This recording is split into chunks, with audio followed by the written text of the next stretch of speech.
Hi guys, welcome back to my channel Monica Danas. So I hope you all seen my yesterday's vlog that is about joining formalities. I just wanted to tell you, please like, share, subscribe to my channel and comment for more interesting videos. If you suggest me any topic, I am ready to do that. So today's vlog is about how I started my nursing career. So firstly, I have did my SSC in the year 2015 to 16 and my intermediate in the year 2016 to 18. And after that 2 years, I have did in a Krishnavalli Talent School as a pre-primary teacher. And after that, in the 2020, I have joined in the Srinivasa School of Nursing that is located in the LB Nagar, Vanasthalipuram. So how it started means how I entered into my GNM. So it's having a small story. I just wanted to tell you all. So what is that story means? My mother wanted to make me a nurse. Be, uh, Before that, I am not interested to do nursing. So she pushed me into the nursing career. Why? Because she used to work in the Usmania hospital as a ANM nurse. So that's why she wanted to make me as a nurse. So what is that story means? I'll tell you that in Telugu. So ఆ రోజు ఏమైందంటే మా మమ్మీకి నన్ను nurse చేయాలనిపించింది. So నన్ను తీసుకొని పోయి ఆ కాలేజీలో ఎత్తేయాలనుకుంది, ఎత్తేసింది. ఇక అయిపోయింది. నేను జాయిన్ అయినా పోను అనుకున్నా, ఏడ్చినా పోను అని, అయినా కూడా వదిలిపెట్టలేదు. అడ్మిషన్ తీసుకురు, పోయినా. సో తీసుకున్నారు, అయిపోయింది. అడ్మిషన్ తీసుకున్న తర్వాత వాళ్ళు ఏం చెప్పారంటే, ఫస్ట్ కొన్ని రూల్స్ చెప్పారు. ఏమని? మొబైల్స్ అలో ఉండవు, పేరెంట్స్కి కాయిన్ బాక్స్తో కాల్ చేయాలి, మొబైల్స్ అయితే స్ట్రిక్ట్లీ నాట్ అలౌడ్ అని చెప్పారు. ఆ తర్వాత మన బట్టలు మనమే వండుకోవాలి, మెస్ ఉంటుంది, మెస్లో వెళ్ళి తినాలి కిందనే. తర్వాత కాలేజ్ ఎవ్రీడే 9 to 5 o'clock వరకు ఉంటుంది, స్కూల్ పిల్లలకు ఉన్నట్టు. సో అసలు మెయిన్ రూల్ ఏంటంటే హాస్టల్లోనే స్టే చేయాలి. ఎవరైనా నర్సింగ్ స్టూడెంట్ ఎవరైనా సరే హాస్టల్లోనే స్టే చేయాలి, హాస్టల్లోనే ఉండాలి, హాస్టల్లోనే తినాలి, హాస్టల్లోనే వండుకోవాలి, అన్ని పనులు హాస్టల్లోనే చేయాలి. ఎట్టి పరిస్థితులు హాస్టల్లో ఉండాలి వాళ్ళకి, అంతే. సో ఎందుకు హాస్టల్లో ఉండమంటారంటే, మనకి సడన్గా క్లినికల్స్కి వెళ్ళినప్పుడు మనం డిస్టర్బ్ అయిపోతాం, వెళ్ళాలనిపించదు. కొంచెం హెక్టిక్ వర్క్ ఉండడము. ఇప్పుడు స్టూడెంట్స్ పోతున్నారు అంటే సీనియర్స్ ఎట్లుంటారు, అన్ని స్టూడెంట్స్కే చెప్తారు, అంటే నేర్చుకుంటారు కదా అని వాళ్ళ పాయింట్ ఆఫ్ వ్యూలో అన్నీ మనకే చెప్తారనమాట స్టూడెంట్ పీరియడ్లో ఉన్నప్పుడు. సో నేర్చుకుంటారనే చెప్తారు ఎవరైనా. మన చెడు గురించి అయితే ఎవరేం చెప్పరు. చెడు గురించి చెప్పినా కూడా అది మన మంచిగా అవుతుంది, కొన్ని టైమ్స్ అది పాజిటివ్గా తీసుకోవాలి మనం కూడా. సో దాని తర్వాత హాస్టల్లో ఉన్నాం. మా ఫ్రెండ్స్ అందరు, కొంతమంది ఫ్రెండ్స్ అయ్యారు, ఫ్రెండ్షిప్ గురించి కొట్లాడుకున్నాము, కొట్లాడలేదు. ఆ తర్వాత నేను హాస్టల్ నుంచి కూడా ఇంటికి వెళ్ళిపోయినా, డే స్కాలర్లాగా వస్తా అని చెప్పేసి. సో దానికి ముందు ఏమైందంటే, మొబైల్స్ కొంతమంది యూజ్ చేస్తుండే మా కాలేజ్లో. ఎట్లా అంటే కొంతమంది ప్రోలు ఉంటారనమాట, దాచిపెట్టుకొని ఇట్లా బెడ్ల కింద దాచిపెట్టుకోవడము, బుక్ల కింద దాచిపెట్టుకోవడము, బ్యాగ్లలో దాచిపెట్టుకోవడము. కొంతమంది కాలేజీలో కూడా దాచిపెట్టుకుంటుండే. మా ఫ్రెండ్స్ అయితే ఎట్లా చెక్కింగ్ చేస్తుండే అంటే, మేడం వాళ్ళు వచ్చి అసలు full top to bottom, head to toe assessment చేస్తారు కదా, అట్లా చేస్తుండే. వచ్చి మొత్తం చెక్కింగ్ చేసి మంచిగా బెడ్షీట్స్ అన్నీ ఇట్లా లేపేస్తుండే, బెడ్లు అన్నీ లేపి ఉందా లేదా యూజ్ చేస్తారని. ఇంత చిన్న ఇన్ఫర్మేషన్ వచ్చినా మొత్తం చెక్ చేస్తుండే. వచ్చి అందరికీ, ప్రతి ఒక్కరనే కాదు, everyone who are staying in the hostel, including everyone, they won't leave anyone. మళ్ళా వదలకుండా చెకింగ్ చేస్తారు. చెకింగ్ చేసిన తర్వాత ఇంకా సీనియర్ అక్క వాళ్ళు ఉంటారు. సీనియర్ అక్క వాళ్ళు కూడా హాస్టల్లో ఉంటుంటారు కదా, వాళ్ళు కూడా మాతో పాటే ఉంటుండే. సో వాళ్ళకి ఇంత ఇన్ఫర్మేషన్ సడన్గా రూమ్లలోకి వచ్చేస్తుండే అనమాట. డోర్లు సడన్గా తీసి, అంటే ఎవరైనా చెకింగ్ చేస్తురా మొబైల్స్ ఎవరైనా యూజ్ చేస్తురా లేదా అని చెప్పి సడన్గా చెక్ చేయడానికి అట్లా వచ్చి కూడా చూస్తుండే. వచ్చి చూస్తుండే, మేడం వాళ్ళకి చెప్తుండే. డే స్కాలర్స్ ఎవరైనా ఉంటే మా ఫ్రెండ్స్ కొంతమంది డే స్కాలర్స్ కూడా వస్తుండే అనమాట కాలేజ్కి. కొంతమందికి అలో చేస్తుండే, ఎవరో కొన్ని పేరెంట్స్ ఇష్యూస్ వల్ల వాళ్ళ కంఫర్టబుల్స్ దాన్ని బట్టి కొంతమంది వస్తుండే అనమాట బయట నుంచి కూడా. సో అట్లా వీళ్ళు ఏం చేస్తుండే అనమాట, వాళ్ళు వస్తుండే కదా, వాళ్ళు వెళ్ళిపోతారు కదా, ఇక వాళ్ళు వెళ్ళిపోతారు అని చెప్పి వాళ్ళకి మెల్లగా ఇలా మొబైల్స్ తీసి అలాగ ఇచ్చేస్తుండే. ఇంకా తీసుకొని పోతారు, మళ్ళీ నెక్స్ట్ డే వస్తారు కదా, తీసుకొని వచ్చిన తర్వాత మేడం వాళ్ళు మర్చిపోతారులే అన్నట్టు. మా ఒక ఒక ఇన్సిడెంట్ అయింది ఇట్లనే. So one of my friend is there. So my principal madam ఏం చేసిందంటే ఫోన్ తీసి నేల కొట్టింది. ఎందుకు, ఆ అమ్మాయి ఊకే ఫోన్ అడుగుతుంది అనమాట. అడిగి ఇవ్వమని అడుగుతుంటే మేడంకి కోపం వచ్చి, ఏంది మీరు ఫోన్లు ఇట్లా కూడా యూజ్ చేస్తారా అది ఇది అని చెప్పి దొరికినప్పుడు తీసి కింద కొట్టేసింది, చెంప మీద ఒకటి కొట్టి. అంటే డిప్లొమా లెవెల్కి వచ్చిన తర్వాత కూడా మా ఫ్రెండ్స్ కొంతమంది తన్నులు తిన్నారు చెంపల పైన.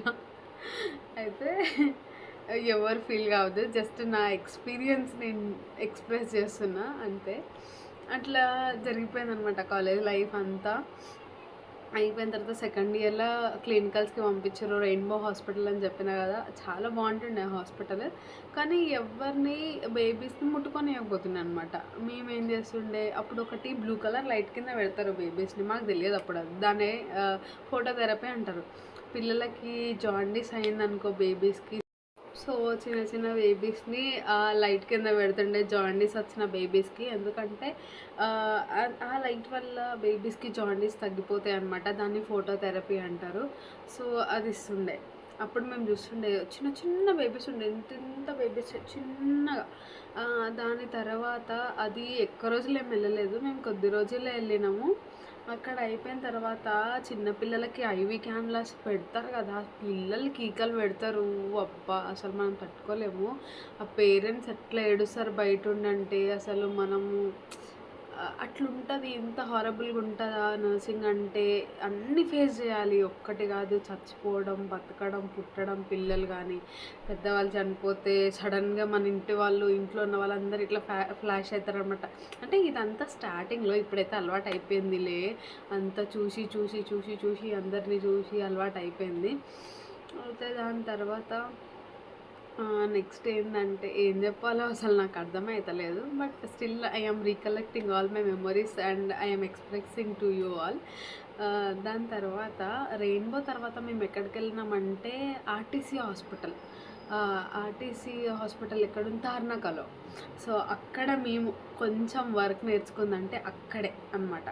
సో నర్సింగ్ అంటే అసైన్మెంట్స్ ఇస్తారు, ఫైల్స్ రాయాలి, అసైన్మెంట్స్ కంప్లీట్ చేసి మేడం వాళ్ళకి ఇవ్వాలి, మళ్ళీ అవి చెక్ చేస్తారు, మళ్ళీ క్లినికల్స్కి వెళ్ళినప్పుడు దానికి సంబంధించిన అసెస్మెంట్స్ ఇస్తారు, అవి కంప్లీట్ చేయాలి, మళ్ళీ ఫైల్లో పెట్టి ఇవ్వకపోతే అందరి ముందు ఇట్లా ఇట్లా పేపర్ చింపేస్తున్నాం. మా మేడం అయితే, ఒక మేడం ఉంటుండే వెరోనికా మేడం అని, సో ఆమె అయితే ఇట్లా చింపేస్తుండే పేపర్ అసలు.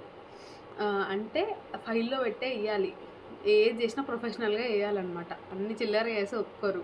అయితే ఆర్టీసీ హాస్పిటల్ అని చెప్పిన కదా, అందులో ఎట్లుంటుండే అంటే అది government hospital, only for RTC bus conductor drivers ఉంటారు కదా, వాళ్ళ కోసం మాత్రమే ఆ హాస్పిటల్ అనమాట. సో మనకి ఈఎస్ఐ ఎట్లా, అది వాళ్ళకి ఆర్టీసీ హాస్పిటల్ అనమాట. సో అందులో మేము కొంచెం వర్క్ నేర్చుకుంటే, ఇదైతే కొంచెం ఫన్నీగా అట్లా గడిచిపోయిందనమాట వర్క్ నేర్చుకోవడం. ఫస్ట్ ఇంజెక్షన్ ఇవ్వడం అయితే ఏమైందంటే, మేము ఏం చేసినాం, ఫస్ట్ ఇంజెక్షన్ ఎట్లా ఇవ్వాలో తెలియదు. కొన్ని సైట్స్ ఉంటాయి ఇంజెక్షన్స్ ఇవ్వడానికి, ఐఎం, ఐవి, ఇట్లా కొన్ని సైట్స్ ఉంటాయి అన్నమాట ఎక్కడ ఇవ్వాలి అనేది. సో మా ఫ్రెండ్ ఏం చేసిందంటే, ఒక నిఖిత నా ఫ్రెండ్ అనమాట. సో ఆమె ఏం చేసింది, నేనే అన్న మనం కూడా నేర్చుకుందామే, ఎట్లాగో వీళ్ళు మనకి ఇంజెక్షన్ ఇచ్చే ఛాన్స్ ఇస్తలేరు కదా, మన పైన మనం ఇచ్చుకొని ఒకసారి ట్రై చేద్దాము అని చెప్పి. సో అదేం చేసింది, ఒక చిన్న 2cc నీడిల్ తీసుకొని 2cc సిరంజి తీసుకుంది, కొంచెం ఎన్ఎస్ తీసుకొని నాకు ఇక్కడ ఇచ్చింది. అంటే సబ్క్యూటేనియస్, ఇది ఐఎంఐనే ఇవ్వచ్చు, సబ్క్యూటేనియస్గా కూడా ఇక్కడ ఇవ్వచ్చు అనమాట. సో అదే వేసింది, ఇచ్చింది. మండింది కదా, ఎన్ఎస్ సాల్ట్ ఉంటుంది కదా, ఇక మండింది కదా. ఎంత మండిందంటే ఇక ఆ రోజు ఇక కొన్ని ఇట్లాంటి పిచ్చి పిచ్చి పనులు బాగానే చేసినాం మేము, కొన్ని కాదు ఒక 2-3 కాదు, బాగానే చేసినాం అసలు ఇట్లాంటివి. మళ్ళీ మా ఫ్రెండ్ ఒక ఆమె నాకు ఇక్కడ ఐవి క్యాన్లో పెట్టిందనమాట. పావని అని ఉంటుంది, ఐవి క్యాన్లో పెట్టింది. అన్నీ పిచ్చి పిచ్చి పనులు చేసిన నేనైతే. మా ఫ్రెండ్స్ ఎవరు ఇన్ని సాహసాలు చేయలేదు కానీ నేనైతే చేసిన. అందుకే ఎక్స్ప్రెస్ చేస్తున్నాను అనమాట ఇప్పుడు అన్నీ గుర్తు తెచ్చుకొని ఒక్కొక్కటి. కొన్ని సార్లు మేడం వాళ్ళు అసైన్మెంట్ ఇస్తే ఒక వార్డ్కి వచ్చిందని తెలిసిందనుకో, ఇంకో వార్డులు ఉన్న వాళ్ళందరూ అలర్ట్ అవుతారనమాట. కొంతమంది వాళ్ళు చేయని వాళ్ళు ఏం చేస్తారు, మేము ఈ వార్డులు ఉన్నామనుకో, వాళ్ళు అట్లా అని తిరిగి మా దగ్గరికి వస్తుండే. మేడం అటు వెళ్ళిపోవాలి, కొంతమంది అటు నుంచి ఇటు వస్తుండే.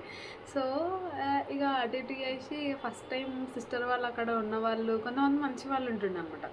సో ఆమె ఏం చేసింది, మాకు ఫస్ట్ టైం ఇంజెక్షన్ ఇచ్చి రాపో అని చెప్పి పంపిస్తుండే. వచ్చా అంటే లేదు, ఒక్కరు ఏదన్నా చిన్న ప్రొసీజర్ చేస్తున్నారు అంటే ఇక ఈగలు ముసిరినట్టే అందరం మురుకుతుండే చూడడానికి. ఎందుకంటే క్యూరియాసిటీ ఎక్కువ, చూడాలి ఏం చేస్తారు, ఎట్లా చేస్తారు అని చెప్పేసి పోయినాం. చూసినాం ఇంజెక్షన్ ఎట్లా ఇవ్వాలి, ఐఎం ఇంజెక్షన్ ఎట్లా ఇవ్వాలి అని చెప్పేసి పోయి చూసినాం, నేర్చుకున్నాం, ఇచ్చినాం.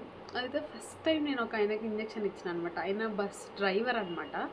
సో వచ్చిండు అంకుల్, వస్తే ఆయనకి ఏదో బాడీ పెయిన్స్ ఏదో అయిందని వచ్చింది. సో ఆయనకి ఏం అడ్వైస్ చేసారంటే డైక్లోఫెనాక్ ఇంజెక్షన్ ఉంటుంది, ఒకటి చిన్న యాంపుల్ ఉంటుంది. సో అది బ్రేక్ చేయడం కూడా తెలియదు మాకు. అప్పుడు చేతులు కూడా కోసుకున్నాం ఈ యాంపుల్స్ బ్రేక్ చేయడానికి, ఎందుకంటే గ్లాస్ కదా అవి. సో బ్రేక్ చేసి ఆయనకి మా ఫ్రెండ్ బ్రేక్ చేసి ఇచ్చింది, సాయి జ్యోతి నా బెస్ట్ ఫ్రెండ్. సో ఆమె బ్రేక్ చేసి ఇస్తే దాన్ని ఇంజెక్షన్ లోడ్ చేసుకొని అంకుల్కి ఇచ్చిన. ఫస్ట్ టైం నేనే భయపడుకుంటూ ఇచ్చిన. అమ్మ మెల్లగా అమ్మ కొంచెం అని అంటే, ఓకే అంకుల్ మెల్లగానే ఇస్తా అని చెప్పి ఇచ్చిన తర్వాత అంకుల్ అన్నాడు, అసలు మీరు ఇంజెక్షన్ ఇచ్చినట్టు కూడా తెలియలేదు అమ్మ, అట్లు ఇచ్చిరు అని అంటే ఇక పొంగిపోయిన. అప్పుడప్పుడు ఫస్ట్ కదా, ఇక కొంచెం చాలా హ్యాపీగా అనిపించింది.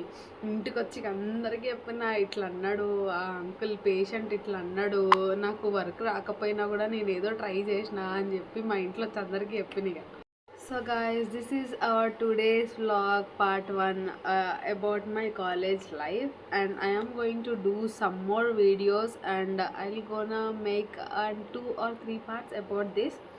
So please subscribe to my channel and like, share, comment to this, and thank you for watching. Bye guys.